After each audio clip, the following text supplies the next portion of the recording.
PlayStation Plus, offering instant game collection of free games, game discounts, 40 to 50% off often, early access to some demos, beta access, cloud storage, automatic patching and firmware updates, and 1 hour free access to full games, and more. PlayStation Plus launched with those set of features back in 2010, and since then has grown to an amazing service that you really have to get if you want to play online at this point. And while some people bicker and really do kind of argue about whether they should have or should have not made Plus a paid service, it just shows to me that PlayStation is willing to adapt its services to the market that they see forward. And while I've talked about this point hundreds of times on the channel, I just want to reiterate to make sure everyone's on the same page. I was on board with them charging for PlayStation Plus because they were able to take that money and put it back into the network and to make it an overall better service. The PlayStation Network from PS3 days to now in PS4 is night and day, and that is because they started charging and making revenue off of Plus to be able to dump back into the network and make it more stable. And so in essence, when it comes to PlayStation Plus, it looks like they make changes for the betterment of the future of the community. They make changes and rearranges and start charging for things or take away things or add things to overall improve the service and improve how we interface with PlayStation Plus and PlayStation Network in the future. And that brings us to today's changes involving PlayStation Plus. What is going on, guys? It is your boy TKD1HD here, and today we're going to go over all the new changes and new things that are coming to PlayStation Plus.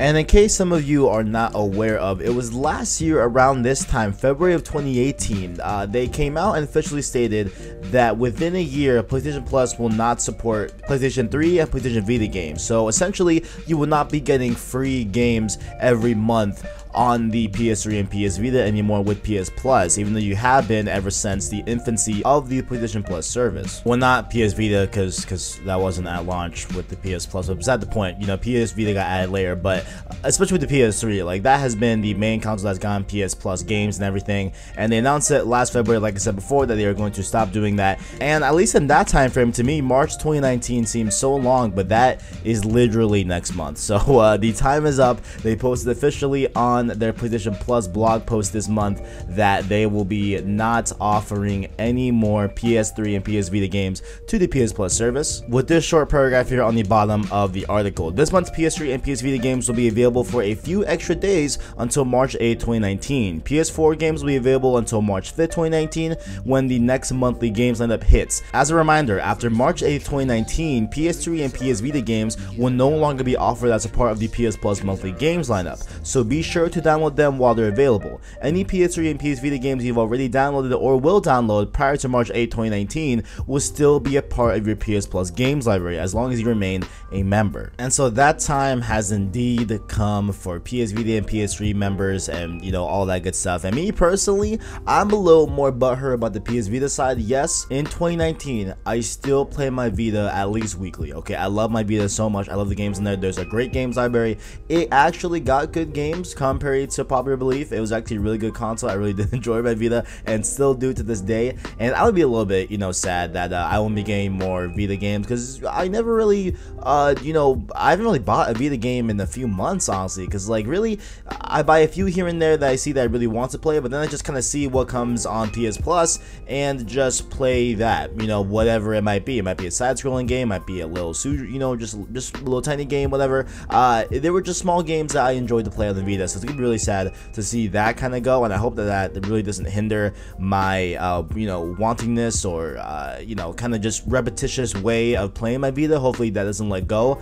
But honestly, looking at this from a logical perspective, a business perspective, like we talked about in the beginning of this video, how, you know, they usually make moves on PS Plus to further benefit us in the future, and I think that this is going to be another telling of that. Now, according to a documentary by Rocket League, well, it wasn't by Rocket League, it was a documentary about Rocket League, actually more specifically a documentary by NoClip. Shout out to Daniel Dwyer, love you, man, I appreciate all your work and everything. Shout out to Daniel Dwyer, check out NoClip, they make great documentaries about games. But beside the point, he did one about Rocket League, and they were talking about the launch of Rocket League specifically, about how it was first launched on PS Plus, and so a lot of people people got Rocket League off of that free PS Plus membership and everything, and they were able to download the game and play the full game and keep it forever. I still have Rocket League based off that PS Plus whole thing. I still have it based off that, and so a lot of people do as well. And so they were talking about, you know, how those agreements get made, how does that look like from a, you know, PlayStation side of things to a developer side of things.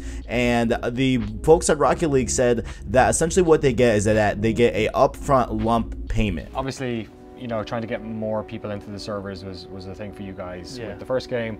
What was the feeling with the PlayStation Plus thing? Were you kind of going into it, how did that feel? Did it feel right? Was it a bit of a worry? It was a big worry because we didn't know if it was the right decision. We had a lot of fear that we would just make no money on the game because it was a fight to get, you know, obviously developers can't really go into the details of their agreements with Sony, but you kind of fight for an amount that they pay you, and then you hope that that's enough if nothing else happens. And it was really concerning that we might just sign away like a whole lot of this money and then the game drops off.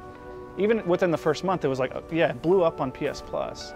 But what if it's like 5 million people download it and then no one buys it ever again, and we've made nothing and we have to pay for servers for 5 million people? Yeah, the reason we went PlayStation Plus was strictly a budget issue. And, well, I shouldn't say strictly, but it was a large factor. It was, number one, is we didn't have any money to spend. Our budget for marketing and PR was practically nothing. And so our big challenge was, how do we get this out to other people? And so our strategy was, if we don't have the money to market this game, why don't we let Sony market it for us? Because they put in millions of dollars a year in marketing their PlayStation Plus games, and they do it month after month, regardless of what the game is. And it was a difficult decision, though. It wasn't like, this is absolutely 100% what we want to do. It took a lot of discussions, and I still remember all the meetings we had, multiple, all the way up till almost before the game was announced for PlayStation Plus. We were on the fence. Right, and that is dependent on the game, of course. You know, whether it's obviously a brand new game like Rocket League, I assume that got a lot more money up front as opposed to something that's been out for a few years and hasn't been talked about a lot. Maybe it was just a way to get a little revenue in the developer's pocket, which actually makes a lot of sense. You know, like when you think about it logistically, right? PS Plus actually makes a lot of sense in terms of developers, right? So let's say you have a game that's about 4, maybe 5 years old, whatever, been out for a while, you know, not really getting a lot of sales at this current day. You can kind of jumpstart it and get people talking about that franchise, talking about your game, talking about your development studio. If you're working on a new game, you can get a little bit of extra revenue that way. Like, it's a really smart service. I think it's a really, really great service for PlayStation to definitely make sense. But you know, obviously with that, like I said before, to get these games on the PS Plus service, they pay a lump sum to the developer to be able to have it for that month free, right? And so looking at everything, when you were looking at all this, right, I have to assume that PS Vita and PS3 probably didn't have a ton of amount of dollars that they put towards a lump sum to get those games on the service. I don't think that they'd be that. I don't think it's gonna be that much. You know, just looking at all the games, maybe this month was probably a lot because they had Metal Gear Solid 4 on there, so I'm assuming that was a pretty pricey tag. But overall, just looking at, you know, the PS4 games that we've gotten since the PS4's introduction in the PS Plus versus PS3, obviously there's going to be a discrepancy in amount that the developers get in a lump sum at the beginning to be able to get their game on PS Plus. So now my thought here is that now, since we no longer have PS3 and PS Vita games on the PS Plus service, perhaps we could be either getting one of two things. The one that I least likely see happening is that they just strictly take off the PS3 and PS Vita games and they keep going with the 2 PS4 games and maybe VR, whatever, but you know, just like keep things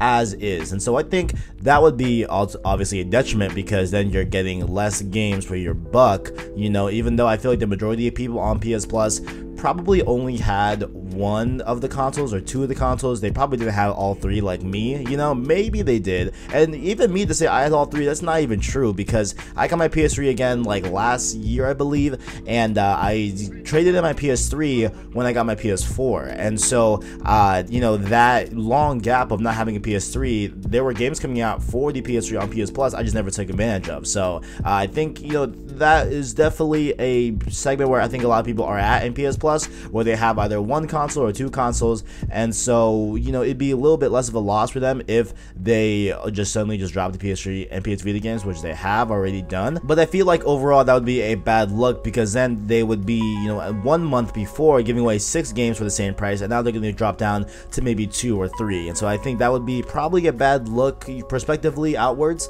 But what I think is more likely is that they just add on to the service. They bring on more games to PS4, or one thing that I hope happens, I think that would really bolster up the PSVR's kind of sales and PSVR's, I guess, outlook on the community on how, hey, this is a console, because it's been said by Yoshida, big man Yoshida over there, the president of Sony's Worldwide Studios, that you know, he sees PSVR as another console launch. He sees it as another console SKU. Like, he treats PSVR like he would a PS5 or a PS Vita 2 or anything like that. Like, he treats it like a traditional console, right? So why not double down on that statement and roll in PSVR games into the PS Plus, which would then bolster a lot more PSVR sales if they know, hey, every month I'm going to get a new VR experience that's going to be brand new and fresh, at least to me, if I haven't played it yet, and it will be free with my PS Plus subscription. And also tying back to the lump sum thing, how they pay developers a lump sum to have their games on PS Plus for that month,